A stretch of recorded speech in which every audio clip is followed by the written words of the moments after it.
Totoo palang babaguhin ka ng sama ng loob hanggang sa mawalan ka na ng gana at pakialam sa kanila. Minsan, pain changes you in ways you never imagined.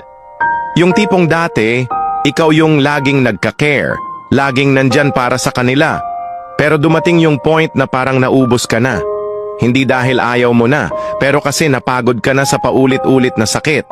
Totoo nga pala yung sabi nila, pain can transform even the kindest hearts into silent, distant souls. Hirap magpanggap na okay ka pa rin, pero deep inside, parang gusto mo na lang mag-let go ng lahat.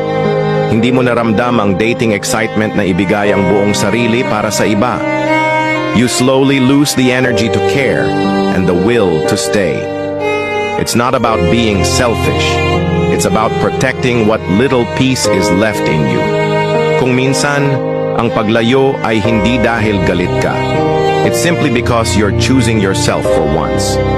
Sa dulo, you realize that walking away doesn't mean you love them any less. Mahal mo pa rin sila, pero mas mahal mo na ngayon ang sarili mo. Ang sakit ay hindi para manatili sa puso. It's meant to teach you to value yourself.